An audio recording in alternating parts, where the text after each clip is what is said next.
Karena pikiran saya sederhana ya, al ilmu yurisul ahwal, ilmu itu melahirkan sikap. Jadi kalau kita punya referensi yang cukup tentang toleransi, insya Allah kita hidup di mana saja punya toleransi, karena toleransi itu juga ajaran agama.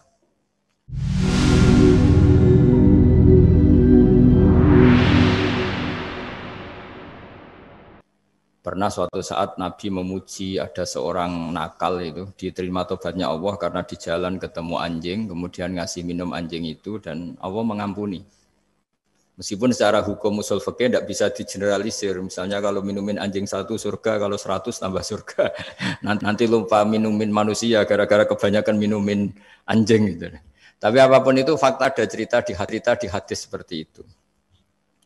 Kemudian menyangkut komunitas internasional yang beberapa diantaranya tentu beda agama, beda keyakinan. Saya mau membacakan cerita di kitab Ar-Risalah Al-Qushairiyah. Jadi saya hanya membantu referensi-referensi yang diajarkan guru-guru kita. Ar-Risalah Al-Qushairiyah adalah kitab kesayangan Mbah Maimun karena dulu mbah beliau dapat ijazah dari Sayyid Umar Sato, kakaknya Sayyid Abi Bakar Sato yang punya kitab I'anatul Thalibin. Dan kitab itu dibawa ke Indonesia sampai ke saya sebagai murid beliau. Di antara yang disebut dalam Ar-Risalah Al-Qushairiyah ini Thariqatu Ahlil Ilm, kitab Ar-Risalah Al-Qushairiyah itu.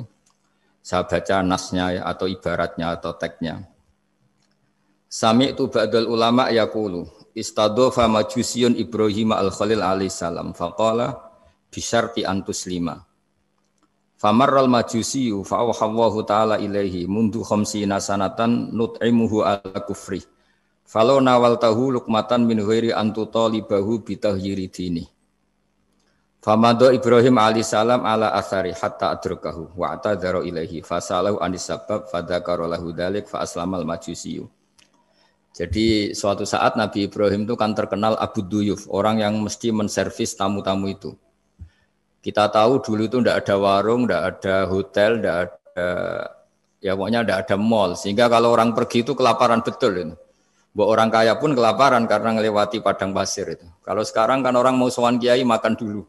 Karena takutnya di rumah kiai kan makan sungkan. Jadi makan dulu nanti di kiainya tinggal pura-pura makan. Kalau dulu memang makan nih tamu itu wajib betul. Kalau tidak ya kelaparan betul tamu itu. Sehingga cerita suatu saat di antara tamu itu berakidah, berfaham majusi. Atau beragama majusi lah gampangannya itu. Terus Nabi Ibrahim enggak mau, saya mau ngasih makan syaratnya Anda harus Islam. Gitu. Akhirnya orang ini putus asa kemudian meninggalkan Nabi Ibrahim. Saat orang itu meninggalkan Nabi Ibrahim, Allah memberi wahyu ke Nabi Ibrahim. Orang itu umurnya 50 tahun dan dia hidup karena tak kasih makan. Terus kata Allah, mundu khamsina sanatan nut'imuhu ala kufri. Saya yang Tuhan saja ngasih makan dia 50 tahun tanpa syarat dia harus Islam. Kamu baru dimintai makan sehari mensyaratkan Islam. Walhasil terus Nabi Ibrahim ngejar orang Majusi itu terus monggo-monggo makan di rumah saya. Singkat cerita terus orang Majusi itu tanya kenapa Anda berubah pikiran. Terus Nabi Ibrahim cerita bahwa beliau ditegur Allah kemudian harus melakukan itu. Jadi cerita-cerita seperti itu banyak. Dulu kita dengar para kiai sering cerita ketika seorang Yahudi rumahnya diusir Amr bin As untuk pembangunan masjid. Ketika lapor ke Sayyidina Umar, masjid itu yang mengambil tanahnya orang Yahudi harus dikembalikan ke orang Yahudi. Dulu guru-guru kita juga sering cerita Sayyidina Ali itu pedangnya dicuri sama orang Yahudi. Ketika ketemu di pasar atau di jalan, kemudian Sayyidina Ali yakin itu pedangnya, dilaporkan ke Qadhi Syureh. Setelah itu Sayyidina Ali diminta, buktinya apa? Saksinya siapa? Kalau itu pedang Anda, saksinya Hasan dan Husain. Tapi kata hakim, Sayyid Hasan Husain itu keluarga Anda, tidak sah jadi saksi. Zaman itu Sayyidina Ali masih berargumentasi, waqad qala Rasulullah sallallahu alaihi wasallam Hasanun wa Husainun sayyida syababi ahlil jannah. Tapi kata Imam Sureh, tetap standar saksi itu tidak boleh dari keluarga. Singkat cerita, qadhinya itu pakai standar hukum usul fikih, al-qaulu qaulu sahibil yad. Yang dibenarkan adalah yang sekarang megang barang itu. Ketika enggak ada saksi, al-musaddaq yang dibenarkan al-qaulu qaulu sahibil yad, yang dibenarkan ya yang megang barang itu. Singkat cerita dimenangkan oleh orang Yahudi tadi. Setelah dimenangkan Sayyidina Ali agak kecewa, masa seorang Amirul Mukminin sidang di pengadilan negeri kalah. Tapi orang Yahudi tadi akhirnya insaf, sadar sampai masuk Islam. Sampai beliau ngendikan, bihada taqumus sama wal ard. Karena ini langit dan bumi berdiri, karena keadilan itu. Jadi ini cerita-cerita referensi yang bisa menolong teman-teman siapapun berkomunitas internasional. Karena pikiran saya sederhana ya, al-ilmu yurisul ahwal. Ilmu itu melahirkan sikap. Jadi kalau kita punya referensi yang cukup tentang toleransi, insya Allah kita hidup di mana saja punya toleransi, karena toleransi itu juga ajaran agama. Di antara yang diceritakan para guru-guru kita adalah ketika Nabi mau dibunuh oleh orang namanya Daksur atau Duksur, siapa enggak tahu KTP-nya saya. Kiai-kiai kalau baca Daksur. Ketika beliau sedang santai di satu tempat, tahu-tahu ada orang yang mengambil pedangnya, kemudian bilang, Mayyamna'uka minni ya Muhammad. Sekarang Anda sama saya berdua, siapa yang bisa menghalangi kamu? Nabi dengan rileks menghentikan Allah. Kemudian si Daksur ini gemetar, pedang jatuh. Kemudian diambil Nabi. Sekarang ya Daksur, Mayyamna'uka minni, yang bisa menghalangi kamu siapa? Orang itu bilang, la ahada, tidak siapapun. Nabi dengan gampangnya fa'afa'anhu, Nabi memaafkan. Padahal ini jenis harbi, jenis orang yang jelas punya niat bunuh. Terus artinya kita-kita yang ngaji di pesantren, saya ngaji di Mbah Maimun, punya Bapak Kiai Nur Salim, semuanya ngajarkan bahwa di mana-mana perang kekerasan itu ya karena kita diperangin. Udina lilladzina yuqatalun, karena kita diperangi kita boleh perang. Qatilul ladzina yuqatilunakum. Jadi yang boleh kita perangi ya zaman kayak kita dulu dijajah Belanda, dijajah Jepang zaman itu. Ketika sudah tidak ada penjajahan, ya alasan itu sudah hilang karena mereka tidak merangi kita. Jadi apa ya, perang ya ada konteks rasionalitasnya, damai juga ada konteks rasionalitasnya. Tapi karena kita punya tradisi referensi, teman-teman yang di Jerman tak bantu, tadi ada kitab Arisalah Al-Qushairiyah, terus ada beberapa cerita-cerita tadi kayak Daksur. Kalau ayatnya jelas ya, jelas qatilul ladzina yuqatilunakum wa in janahu lisalmi fajnah laha wa tawakkal 'ala Allah. Bahkan seperti yang diceritakan Profesor Quraisy tadi, yang sedang kita benci pun bisa saja suatu saat teman. Dalam surat Mumtahanah itu atau Mumtahinah ada ayat asawwau ayyaj'ala bainakum wa bainal ladzina ataitum minhum mawaddah. Bisa saja orang yang sekarang kamu benci suatu saat kamu cintai. Wallahu qadir, itu Allah Maha Kuasa. Dan tadi saya menambahkan yang dikatakan Profesor Quraisy tentang belajar. Dulu Nabi itu enggak puasa Asyura. Tapi ketika datang ke Medina, orang-orang Yahudi itu puasa Asyura. Coba tanyakan ke mereka, kenapa puasa tanggal 10? Terus mereka menjawab, Yaumun najjawahu fi Musa, itu hari yang Allah menyelamatkan Nabi Musa. Terus fa'amara bisyami, kemudian Nabi menyuruh sahabat puasa. Artinya dulu itu segampang itu hidup, itu sesuatu yang baik, apa ya sudah ditiru. Meskipun kita tahu Nabi itu tentu mustaqil bil istihad, Nabi itu orang yang mandiri. Tapi memberi percontohan kita betapa gampangnya kita seperti itu. Dulu ada seorang Yahudiyah meminta sama Sayyidah Aisyah dan dikasih. Ketika dikasih, dia mendoakan semoga kamu Aisyah selamat dari siksa kubur. Zaman itu Sayyidah Aisyah itu belum tahu tentang siksa kubur sehingga beliau engkar, enggak percaya. Tapi setelah Rasulullah datang dan diceritanin Nabi, oh iya siksa kubur itu ada. Dan semenjak itu Nabi selalu isti'adah minta perlindungan dari siksa kubur. Jadi dulu di komunitas-komunitas beda agama suatu yang benar ya dibenarkan.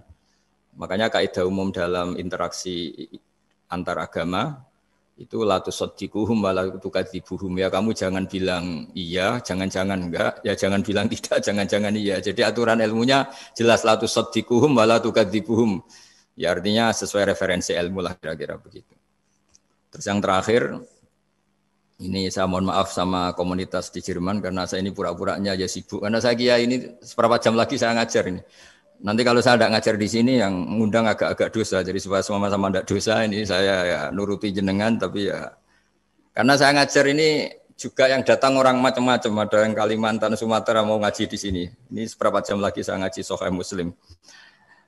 Yang terakhir ini di halaman Kitabu Adabil Ulfa wal Ukhuwah halaman 285 dalam Ihya juz 2. Jadi kitab saya juz 2. Mungkin kalau beda cetakan yang jelas ikut Kitabu Adabil Ulfa wal Ukhuwah. Di sini diterangkan oleh Imam Ghazali dengan beberapa riwayat yang disebut al-jiranu salasatun. Bertetangga itu ada 3. Jarun lahu hakun wahid, ada tetangga yang punya hanya 1 hak. Wajarun lahu haqqani wajarun lahu salah satu hukukin. Terus beliau cerita yang punya 3 hak itu ya tetangga, ya seagama, ya masih ada hubungan kerabat. Yang punya 2 hak ya tetangga, ya seagama. Terus wa amal ladzi lahu hakun wahid fal jarul musyrik. Yang punya hak 1 itu tetangga yang beda agama. Jadi intinya tetap dikasih hak meskipun beda agama. Sampai diantaranya disebutkan juga di halaman 287. Imam Ghazali ngendikan beliau berfatwa dan beliau bercerita rawahu Umar bin Syu'aib an Nabi an Jaddih anin Nabi. Terus qala Mujahid kuntu inda Abdullah bin Umar wa ghulamun lahu yaslahu syatan faqala ya ghulam idza salakhta fabda bijarinal yahudi. Abdullah bin Umar itu sedang memasak kambing atau itu pembantunya ini sedang nguliti kambing. Itu pesannya Abdullah bin Umar ya ghulam idza salakhta fabda bijarinal yahudi. Nanti jangan lupa tetangga kita yang Yahudi. Ini di Ihya halaman 287. Hanya cerita kebaikan. Jadi cerita-cerita perang itu ya karena kita diperangin, tapi ya kalau kita dibaikin ya baik, itu ajaran Islam. Hatta qala dzalika miraron. Faqala lahu lima taqulu hadza. Ini pembantunya juga enggak langsung menerima. Kenapa? Saking enggak mau nerimanya diulang-ulang lagi oleh Abdullah bin Umar. Faqala inna Rasulullah sallallahu alaihi wasallam lam yazal yusina bil jar hatta khashina annahu sayuwarrithu. Kenapa engkau melakukan itu ya Abdullah bin Umar? Terus beliau menjawab, Rasulullah itu selalu berpesan untuk berbuat baik sama tetangga. Tadi kita tahu kalau tetangga punya 3 hak berarti seagama, ada hubungan kerabat, hakul jar berarti 3. Ada yang seagama dan tidak punya hubungan kerabat berarti punya 2 hak, yaitu 1 agama dan kerabat. Ada yang punya 1 hak saja, ya tidak keluarga, tidak seagama, tapi karena tetangga itu juga tetap punya hak. Dan itu pun masuk kategori lam yazal yusina bil jar, termasuk orang-orang yang harus kita baikin.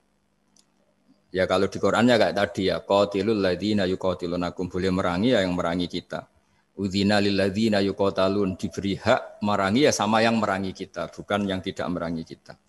Terus waqala Hisyam, kanal Hasanu la yara ba'san antut imal jarul yahudiyya wan nasraniyya min udkhiyatik. Bahkan sebagian ulama di sini disebut Hasan Basri berpendapat kalau berkorban, kalau punya tetangga Yahudi yang butuh enggak apa-apa dikasih dagingnya. Ini di halaman Ihya 287 juz 2. Jadi dari cerita-cerita itu dan referensi-referensi itu, teman-teman di Jerman enggak usah khawatir lah kalau kiai-kiai kayak kita itu berfatwa enggak boleh berkomunitas internasional nanti takut begini-begini enggak lah. Kita bacanya ya sama seperti yang dibaca Profesor Kures, sama yang dibaca guru-guru kita.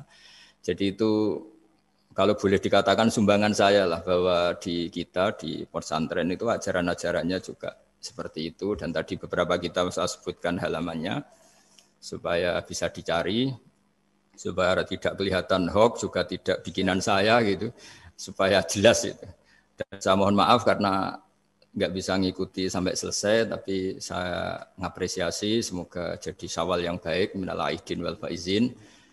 Minal aidin artinya kita kembali menjadi ahli surga. Saya termasuk yang sependapat dengan kitab yang saya baca. Dulu kita ini ahli surga karena Nabi Adam lahirnya di surga dan diciptakan di surga. Karena satu kesalahan beliau harus kembali ke bumi. Dan setelah puasa itu selesai dan diterima, kita kembali ke ahli surga lagi. Maksud minal aidin, kita kembali lagi berstatus sebagai ahli apa? Surga. Dan itu dimulai dari saling memaafkan. Karena yang menghalangi masuk surga itu hak adami. Manusia itu kan paling kikir untuk memaafkan orang lain.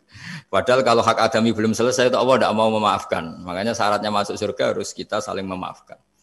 Dengan cara seperti itu insya Allah kita minal aidin wal faizin. Jadi mohon maaf, sekali lagi mohon maaf karena saya tidak bisa ngikuti sampai selesai karena saya harus ngaji. Karena bukan apa-apa ya, memang harus. Andaikan sunat itu mungkin saya tinggalkan. Mohon maaf sekali. Wassalamualaikum warahmatullahi wabarakatuh.